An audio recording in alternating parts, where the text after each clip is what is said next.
Welcome to another Roblox tutorial, everyone. Today, instead of actually doing Roblox by itself, we're actually going to be using Blender. Now, Blender is actually free, so you can get a paid version, but it's more of an extra. So you can get free, just search up Blender, and it should be one of the options. Now, I'm going to be showing you how to make low poly terrain as an introduction to 3D modeling for Roblox Studio, and you can actually export this to Roblox Studio. So you can go ahead and open your Blender. And over here, we're going to start with these three things. So we're actually going to bring them all and delete them.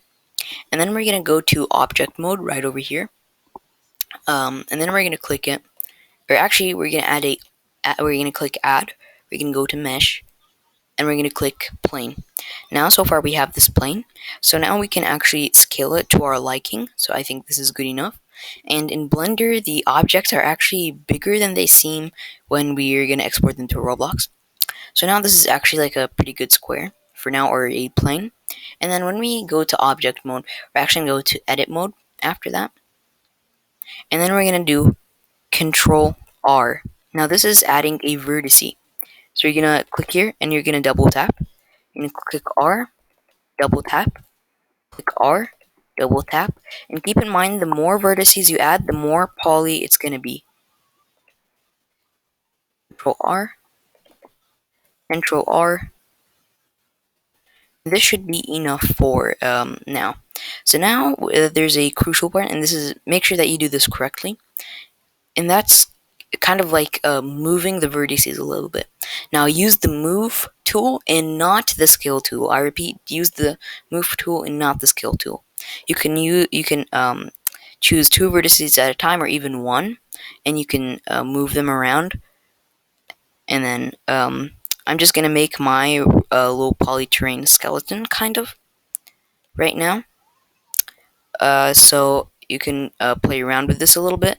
Just make sure your angles aren't really weird or funky or anything, because if they get really jambled, it might make some weird collision groups in Roblox Studio. So now I think this is a good low poly terrain for now. So what we're gonna do now that we have our low poly terrain, we can click A to select all vertices and E to expand it. Then we're going to click the bottom face, and we're going to highlight everything on the bottom face, all the vertices on the bottom face, just the bottom face. Now we have that. As you can see, we have our low poly terrain, and now we're going to click S to do the final scale on the bottom, and then we're going to click E to create another thing. And you can do this process more than one time if you'd like. But so we have our low poly terrain finalized. So this is actually how easy it is to make low poly terrain. So if you wanted to export it, just go to File, Export, and select FBX, and that's all you need to do. So this is the end of this video. So make sure to like and subscribe for more Blender tutorials and Roblox script tutorials. I'll see you all later.